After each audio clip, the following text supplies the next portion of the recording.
यह मुलाकात होगी इतिहास के पन्नों से, बिखरी हुई भूली गुजरे हुए ज़माने की यादों से। 20वीं शताब्दी की शुरुआत में हम सब लोग जानते हैं, आपने एग्जीबिशन भी देखी, किससे दो अतुल के, और दो संस्थाएं ऐसी थीं जिन्होंने इस चर्निंग में कलकत्ते और लखनऊ की दूरी कम करने में बहुत योगदान दिया, और मैं सबसे बड़ा पहला नाम आता रेलवे का। और जो मैंने दो अतुल की बात की, वो अतुल कृष्ण सिन्हा, वो 1914 की काली पूजा की बात हो, बंगाली क्लब की बात हो, तमाम संस्थाओं और परंपराओं की बात हो, तो वो रेलवे के इंजीनियर थे, रेलवे से जुड़े हुए थे। और आज हमारे जो पहले मेहमान हैं सिद्धार्थ सान्याल, मिस्टर सान्याल के जो ग्रैंडफादर थे वो भी रेलवे से जुड़े हुए थे। चारबाग स्टेशन, जो इस साल शायद बहुत कम लोगों को मालूम होगा, अपने 100 साल पूरे कर रहा है। 1926 में बना, उसकी तामीर में आपके ग्रैंडफादर का बहुत हिस्सा था। तो बहुत से पुराने किस्से आपको अभी सुनाएंगे। और जो दो संस्थाओं का मैंने जिक्र किया, दो अतुल का जिक्र किया, रेलवे के साथ दूसरी संस्था थी हाई कोर्ट, या उस ज़माने में जुडिशल कमिश्नर्स कोर्ट या चीफ कोर्ट ऑफ अवध। उससे जुड़े थे अतुल प्रसाद सेन, जिनका नाम हर कोई जानता है। Music, social areas, politics. और आज हमारी जो दूसरी मेहमान हैं बुलबुल गोडियाल जी, वो भी शायद उसी परंपरा को आगे बढ़ा रही हैं। आप भी पहली महिला एडिशनल एडवोकेट जनरल थीं, और मेयर का चुनाव लड़ चुकी हैं, और तमाम चीज़ों से, तमाम संस्थाओं से जुड़ी हुई हैं आज के। और इन दोनों के अलावा लखनऊ और कलकत्ता को कोई जोड़ता है तो लखनऊ का एक प्रीमियर इंस्टीट्यूशन है लमार्टिनियर, जो हिंदुस्तान में सिर्फ 2 शहरों में है, लखनऊ में और कलकत्ता में। और वहाँ के प्रिंसिपल, पुराने प्रिंसिपल कार्लाइल मैकफार्लैंड जी हमारे पास हैं, और जिन्होंने न एक सफल प्रिंसिपल के रूप में काम किया, बल्कि सजाया, संवारा और उस इमारत को फिर से एक नई जान दी। तो लखनऊ और कलकत्ता के किस्से वो भी आपको सुनाएंगे। और इन सब को मॉडरेट कर रही हैं, कंडक्ट कर रही हैं आदिति चक्रवर्ती जी, जो कलम की धनी हैं, जिन्होंने यहाँ की विरासत को, यहाँ की रवायत को सजाया, संवारा और उसकी पुरोधा हैं। तो अब ये यादों का सफ़र शुरू होता है, ये मुलाकात चालू होती है। Thanks so much. नमस्कार आप सबको। Thank you so much for being here this evening. And the subject today I think is very close to our hearts, primarily because Siddharth, Bulbul, Carlyle and I, we are all deeply associated one way or the other with Kolkata or Calcutta. और आज हम शुरुआत करेंगे, हम सबसे पहले request करेंगे हमारे तीनों पार्टिसिपेंट्स को 2-2 लाइन में सबसे पहले आप लोगों को बता दें कि वो किस चीज़ के बारे में आपको बताएंगे।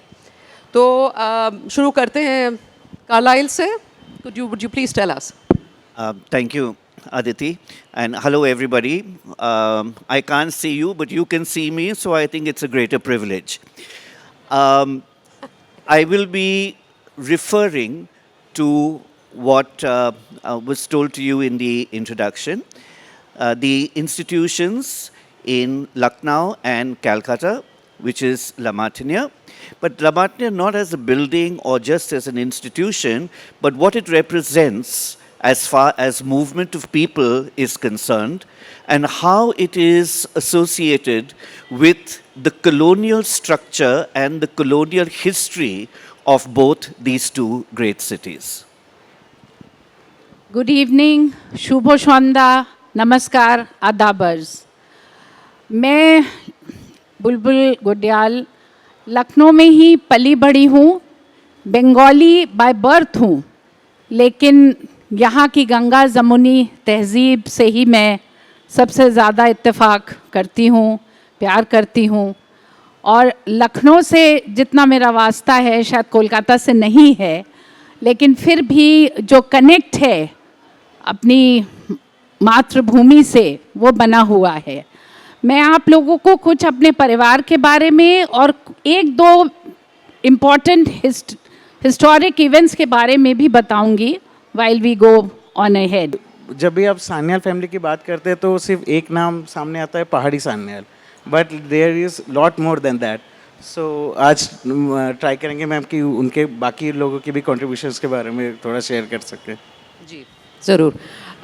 सो प्राइमरीली हम सब लोग तो जानते हैं कोलकाता, ममता बनर्जी हैं वहाँ पे, और क्या जानते हैं पता नहीं कलकत्ते के बारे में.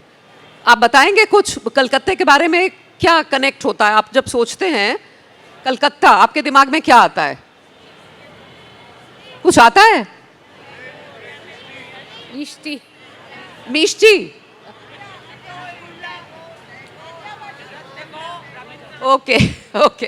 तो ये बहुत दिनों से Kolkata has played a very important role in India. The reason primarily being that from 1772 until 1911, Kolkata was the capital of the colonial empire, which were the British. तो वो जब सबसे पहले पहुंचते हैं 1760 में, जॉब चाणक्य सबसे पहले जब आते हैं, वो कहते हैं ठीक है ये ईस्टर्न डेल्टा में हम चाहते हैं एक जगह हम ले लें, और हमारी कंपनी जो ईस्ट इंडिया कंपनी आप सब ने सुना होगा, वहाँ पे हम एक शुरुआत करते हैं एक ट्रेडिंग पोस्ट. वो शुरू करते हैं और धीरे धीरे आप तो जानते ही हैं फिर पूरे हिंदुस्तान में वो राज करने लगे. तो जब उन्होंने कलकत्ते को अपना कैपिटल बनाया, दैट वाज 1772, और तब से लेके 1911 you can imagine the number of years that remained the capital. और उसकी वजह से कुछ चीज़ें हुई. वो ये हुआ कि वहाँ पे अंग्रेज़ी इंस्टीट्यूशंस शुरू हो गए. प्रेसिडेंसी कॉलेज बना, फिर काफ़ी सारे इस तरह से कलकत्ता यूनिवर्सिटी बनी, हिंदू कॉलेज बना, और उसमें से उन लोग वेस्टर्न थॉट वो पढ़ाने लगे.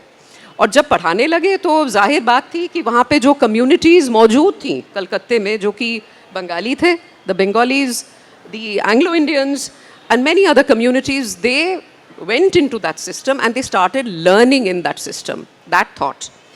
और फिर क्या हुआ, फिर जब अंग्रेज़ धीरे धीरे बाकी हिंदुस्तान में जाके बस गए, they opened their administrative offices in places like Awadh and Lucknow. And very simply what happened was job positions opened up. And who fitted the bill? It was Bengalis, because they were already, you know, they knew how to speak English, they knew Western thought, and they were already trained. So they filled in these positions, और इसी वजह से Bengali, Anglo Indians खासकर सब आए, लखनऊ में भी आए और बसे. इसी वजह से यहाँ पे आए. और जैसे कि मिस्टर श्रीवास्तव ने जिक्र किया था, कॉलोनियल पीरियड के पहले भी people like Dakhinaranjan Mukherjee, who surprisingly became a Talukdar because he sided with the British, और उनको शंकरपुर की तालुकदारी दे दी गई और वो तालुकदार बन गए. तो अब हम देखते हैं ये 3 लोगों से कि जब ये लोग आके पहुँचे हैं इनकी कम्युनिटीज़, तो यहाँ पे क्या था, किस तरह से उन लोगों ने अपनी ज़िंदगी की शुरुआत करी, जो कि एक जगह, एक बिल्कुल नई जगह थी उन लोगों के लिए, कैसे शुरुआत करी. तो हम लोग शुरू करेंगे मिस्टर कार्लाइल मैकफार्लैंड से. So Mr. McFarland, this is about the Anglo-Indian community, who were at one time extremely a very powerful, very strong community. They were trusted by the British in that colonial period. So would you like to tell us something about that period? We are restricting conversation this evening to the connect between Lucknow and Calcutta. And the connect between Lucknow and Calcutta is not exclusive to the Anglo-Indian community, as you have already pointed out.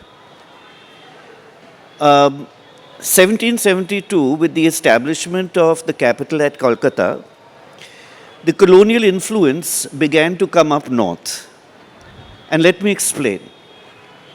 The person whom I am more familiar with is a man who has already been named, which is Claude Martin, who actually began his work with the East India Company as a cartographer for the first mapping of India under George Rennell. George Rennell is regarded as the father of cartography, that is map making, in India. And it goes to the credit of Claude Martin that the first entire map of Kolkata in those days was actually done by him under the instructions of George Rennell, and because of that, he found opportunity to come up north. So when we're talking about Calcutta, Lucknow, it's not just catching a mail train or catching a flight which has no stops. We are talking about the gradual physical movement from the capital of an empire, the largest city in the empire outside of London, and how groups of people, each of them so professionally qualified, were coming to do their own thing.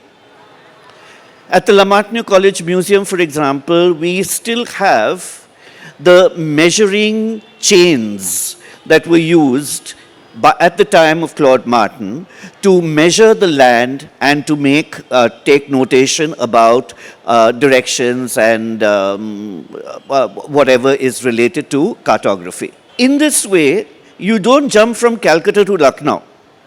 You come through Bihar, where very sensible people, again like Claude Martin, bought up large tracts of land and put them to indigo farming. Now, what happened with that indigo? It's a very dirty business. It smells. But you had cheap labor who was very used to this.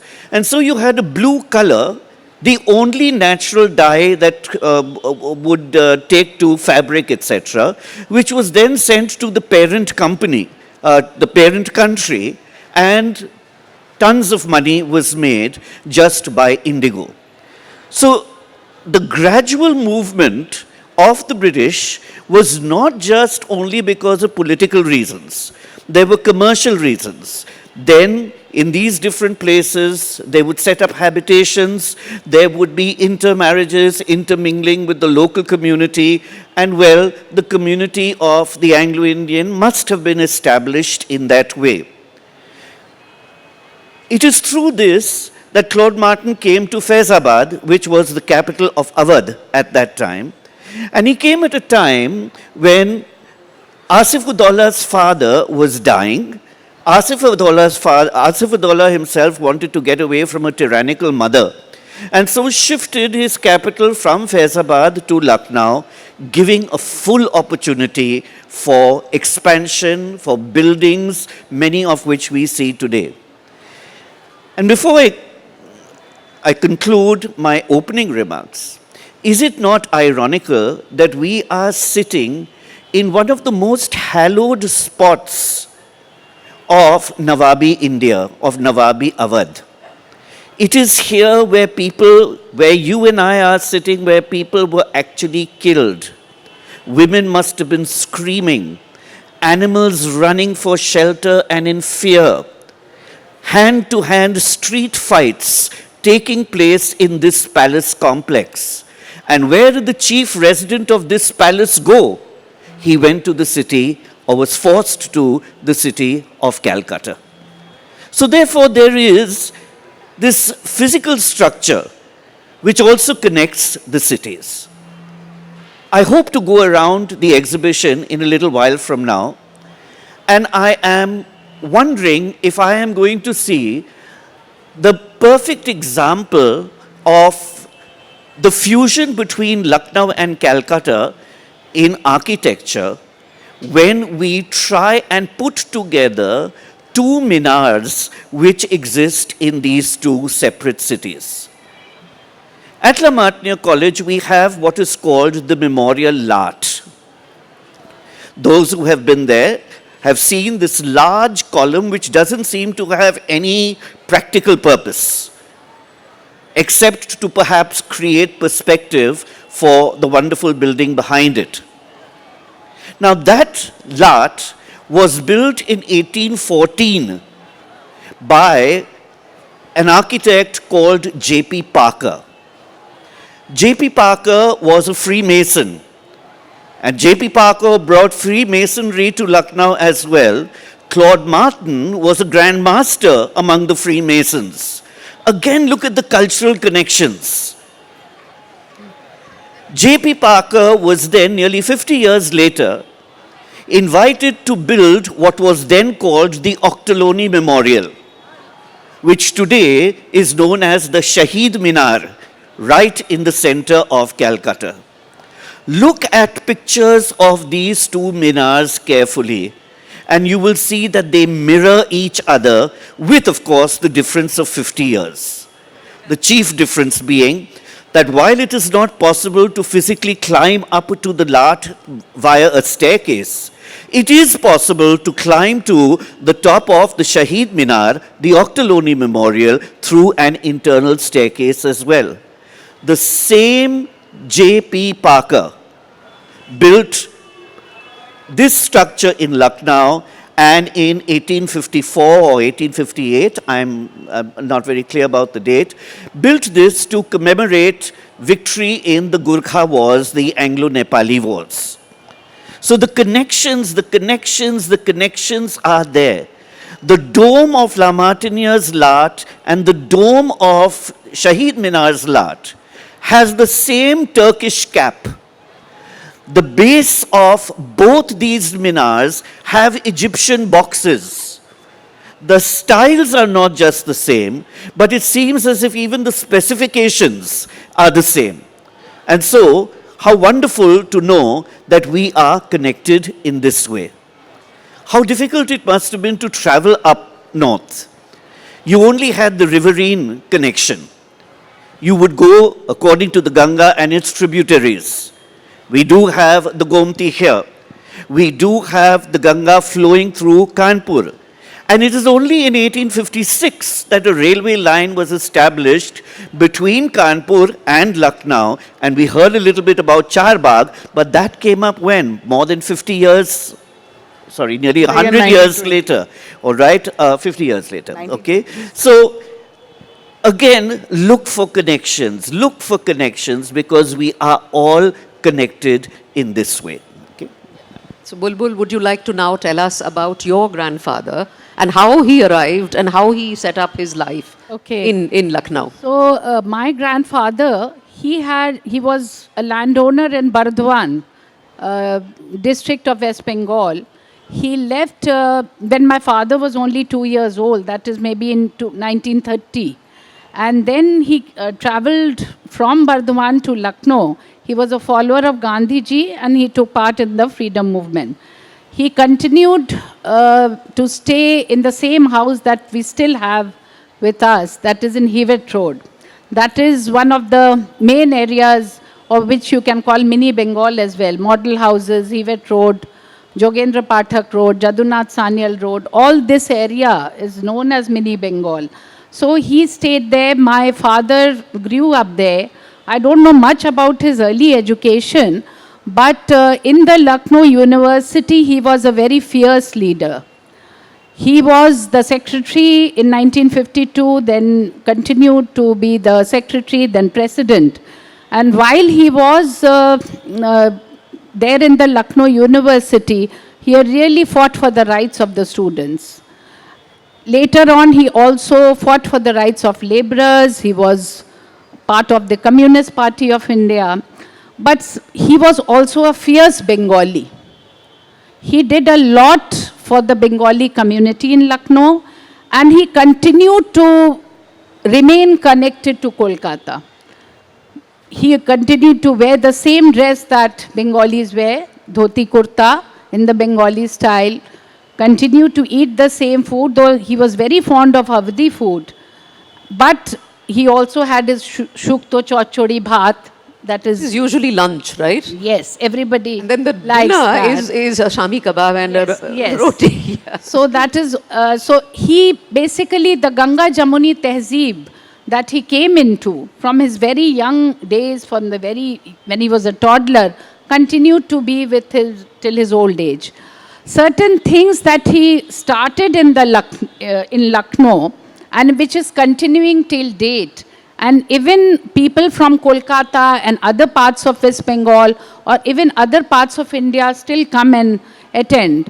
One is the All India Bengali Drama Festival, which he started in Bengali Club in the 1970s.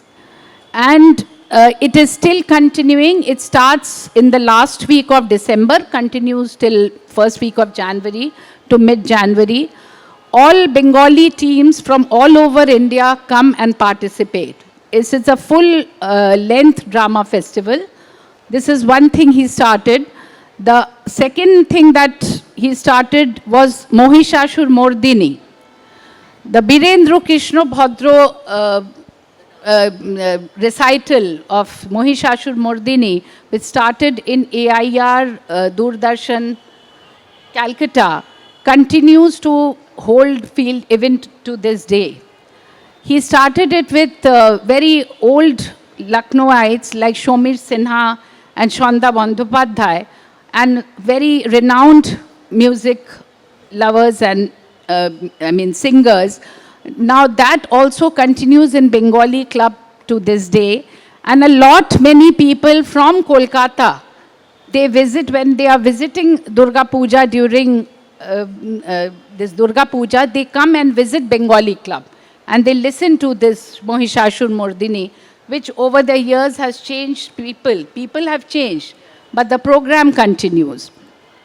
One more thing I think people don't know, that Nikhil Bongo Sahitya Sammelon, that is a all India Bengali conference, that was also started by him, and it also has a field even today.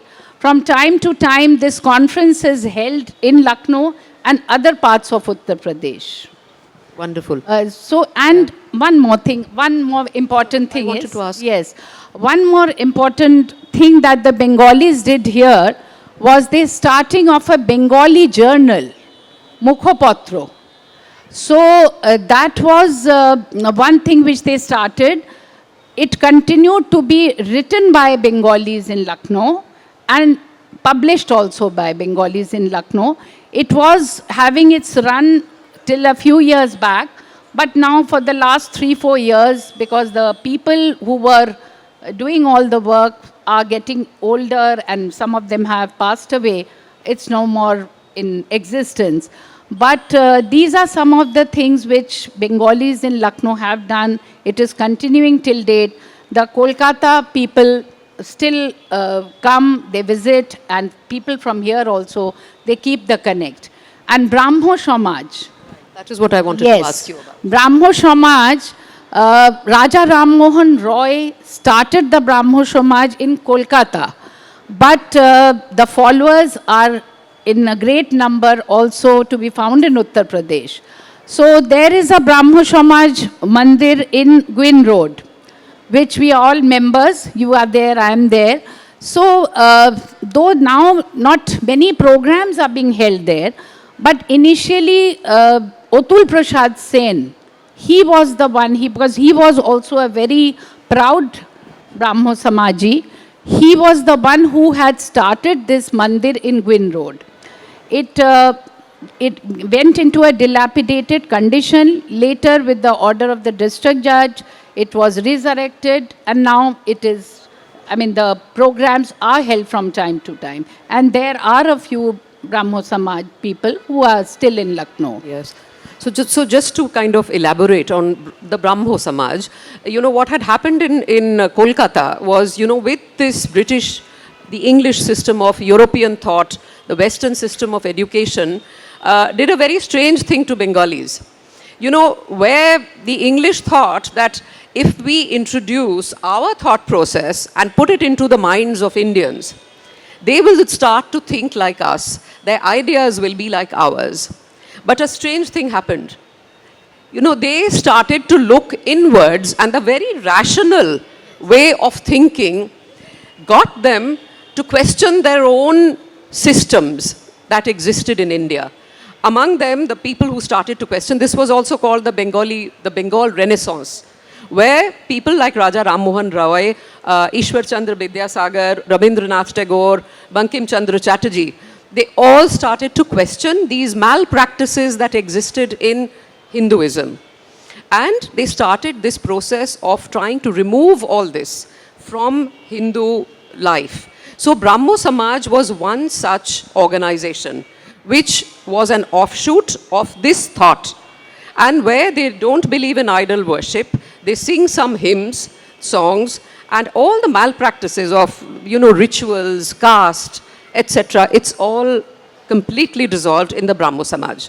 So it was very forward thinking for that time, and that thought process was brought to Lucknow as well, and maintained by people like Yes. So just Bulbuls. one or two things about AP Sen. AP Sen was he was a barrister, bar at law. He came to Lucknow in 1902. He was known as the Tagore of Lucknow because he was not only a barrister and later became the president of the Awadh Bar Association, but he was also a musician, poet, artist, and he was the one who took a great interest in the Bengali Club. All the programs that had happened in Bengali Club was because of them. He was also the president of Bengali Club at one point of time, and he wrote the song Unnoto Shir Ha Karume Bir. So that is still sung in the Lal Bahadur Shastri Academy in Indian Administrative Services. When they are taught this song specifically. So AP Sen had a great role to play in the history of Lucknow. Absolutely. Now, to come to Siddharth, would you like to tell us a little bit Sure, about ma'am. your family? Before Very interesting starting, too. it would be glad for you to Bishi to know that as you were mentioning about Mukhapatro, Mike. okay, as you were talking about Mukhapatro, taking inspiration from that, this year we have also started the younger generation, Sri John, giving that a new face and a new look to just to ease out to the readers of today's time. It is now became a trilingual. But we have tried to maintain that integrity of Mukhapatro. Let's see how far it goes. So now coming back, ma'am, actually, Mr. Jadunath, I am privileged to be the sixth generation of the legacy. And what I heard is that Mr. Jadunath came way back in 1849 just to find some livelihood as he was not getting much in Bengal. So he migrated from there. And he was at that time he was very humble, but means he didn't had so much privilege as we hear about the Sanyal family. So somehow he managed with his mother to Lucknow. Then the pioneer of our family was Mr. Adity Sanyal, of course, as we must have heard all about him. And Please tell us about him, R.N. Sanyal. actually, there is an interesting story regarding how he came into the good books of the Britishers and how he got the contract to build a Charbagh station. At that point, the wheels were made of iron, and there were iron plates which used to be used to be fixed above the wheels, and that used to get worn off when they used to run over a period of time because as tracks used to be in iron made itself. So he somehow managed a machine that would made that iron plates reusable, the grooves between the iron plates and the wheels, he made it reusable. So that's how he came into the good books that would reduce the cost of the Britishers to a great extent. So that's how he started gaining contracts. As sir is here, the Lamartine Girls College, we were also privileged that the Lamartine Girls College, the Loreto Convent, you will go and see, you will still find the D.N. Sanyal or R.N. Sanyal company, the blocks are still there. And The bricks that they were cast, what did they constructed it, ma'am. Oh, even these buildings? Yeah, yes, oh, I see. yes. I didn't know that. Okay. And apart from that, then his son D.N. Sanyal, as Pishi was also yes, Dijendranath Sanyal. Pishi was maintaining about the drama competition, the Bengali drama competition. His wife, Mrs. Uma Sanyal, was the first lady performer in the stage. Till that time, there was an aparty in the females. The Men used to perform, yes, right? yes. Female roles. The female roles also the men used to perform, but she was the first who performed at the stage. You know approximately when this was? 1930s or 40s. 30s or 40s. 30s or 40s. And There is a lost story that once Mr. Satyajit Ray visited Lucknow and he visited D.N. Sanyal, but somehow he fell asleep. So one of his daughters said, please don't come, as she was not aware of it.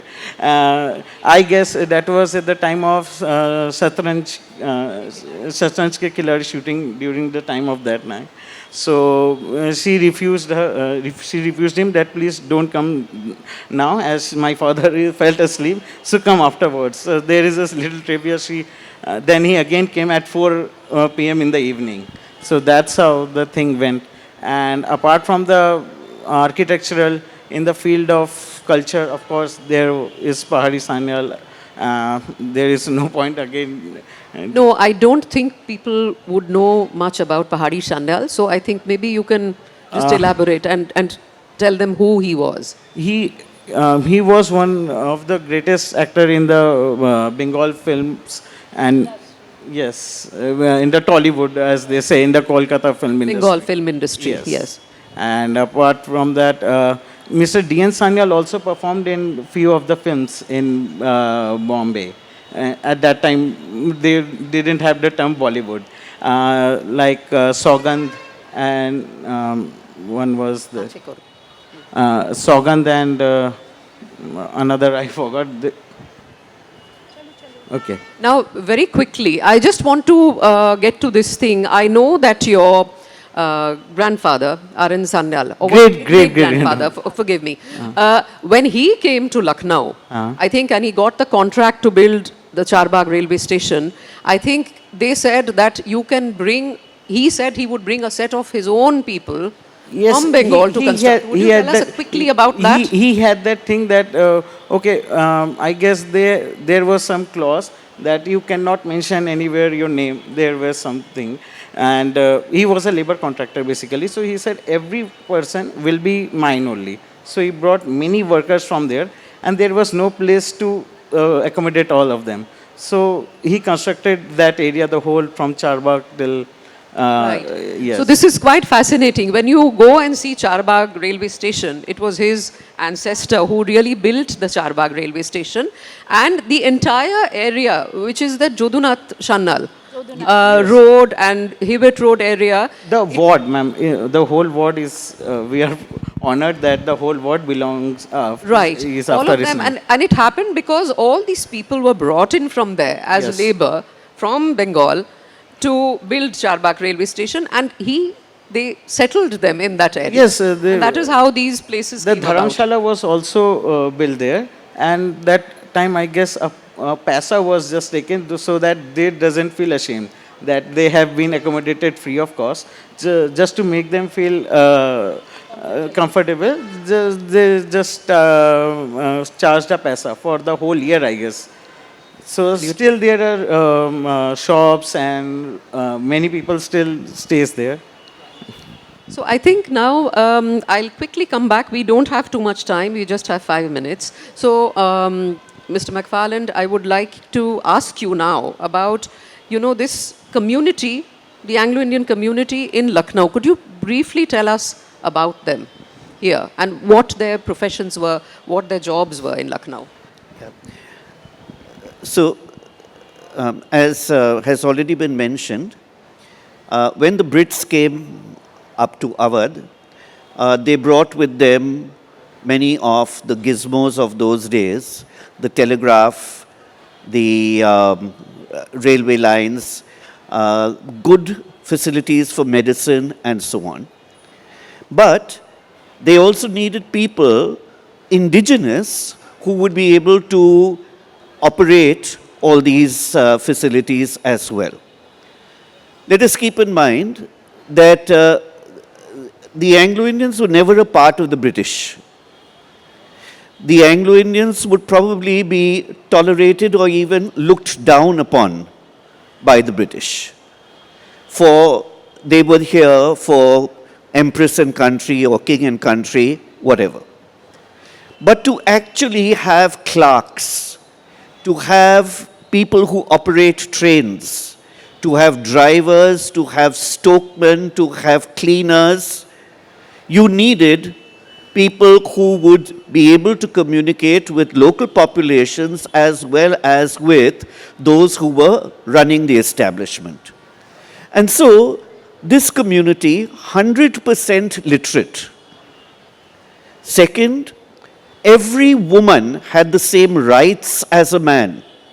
So you could have nurses who could touch a person of low caste and clean a person of low caste, yes. and treat a person of low caste without there being any social stigma attached to it.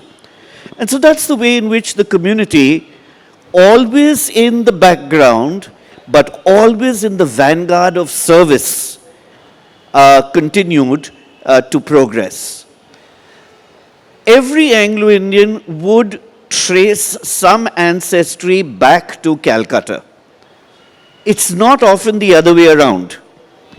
You will have people from Lucknow going back to marry somebody in Calcutta, but the original settlers would be people who came from Calcutta, who came in respectable but not officer jobs, and who ran the systems and created a community which has its own food, it has its own language, it has its own idiom, it has its own dress, and of course is now fully integrated with the overall Indian,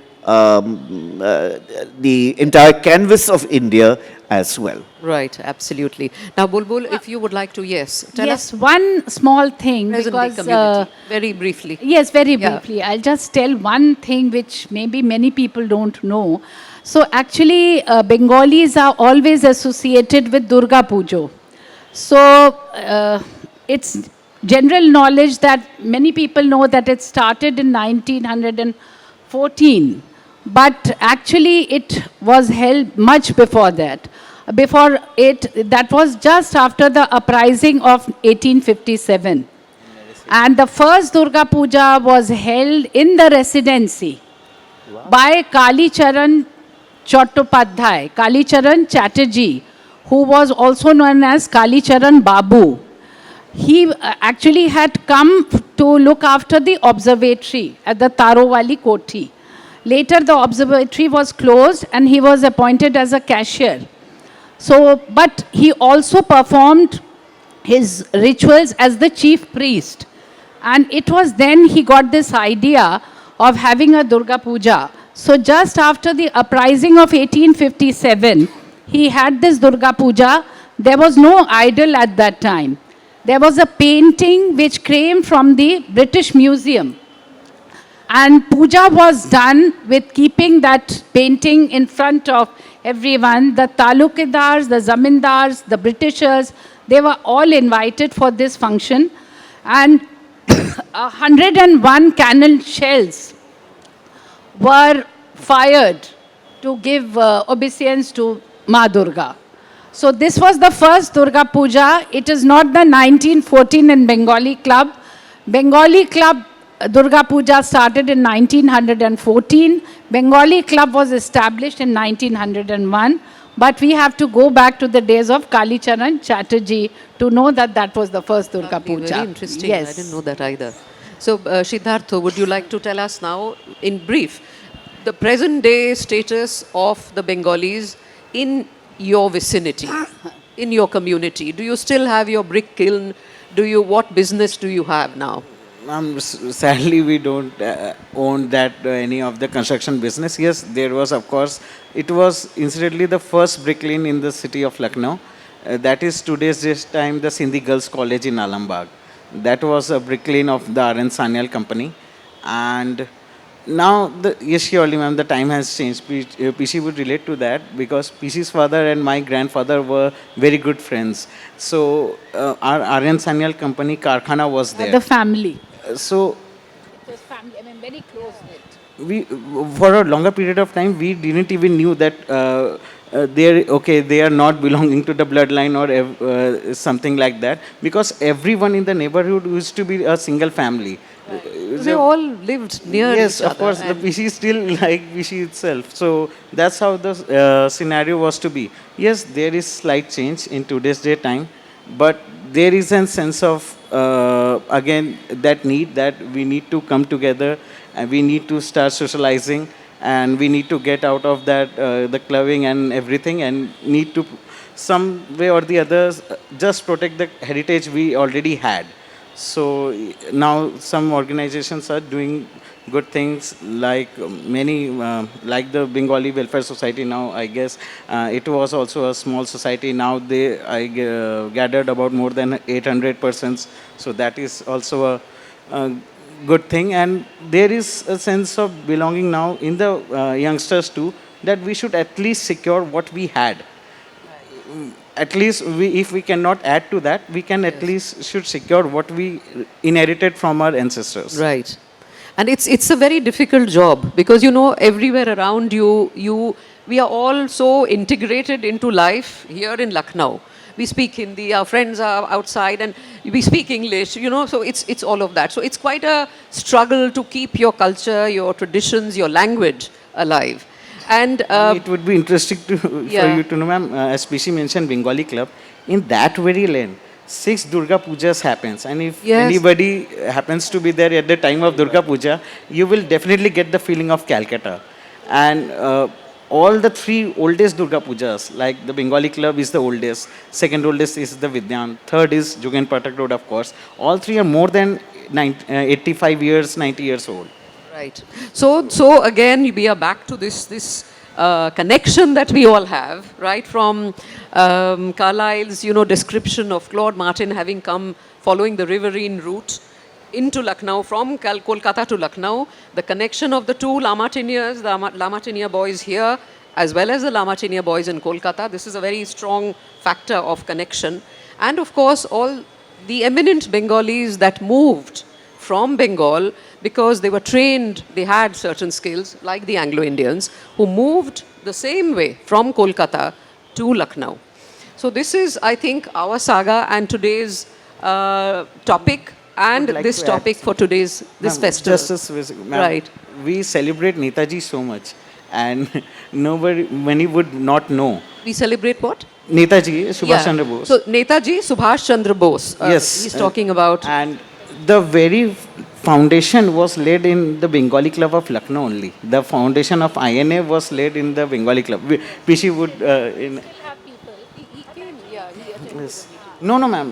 The very foundation, the very first meeting of INA was also held at the Bengali Club. So was the foundation laid. 23rd November 1938, Netaji Subhash Chandra Bose, he came to Lucknow, and the first meeting of INA was held in Bengali Club. So this is what my young friend wanted to tell everyone. So there's a lot of history of Bengalis in Lucknow, but we have to chronicle it. Now I'm thinking of chronicling it so that it doesn't go away with me. Yeah, I know, and likewise with the Anglo-Indian community also. I think that needs to Carlyle be can do. things Yes, written needs to be about done. our communities. So thank you so much for listening to us with so much patience. I hope you understood a little bit of what we were trying to communicate Oh, to it's you. all small. And thank you to all of you for having been here. Thank you so much. Thank you.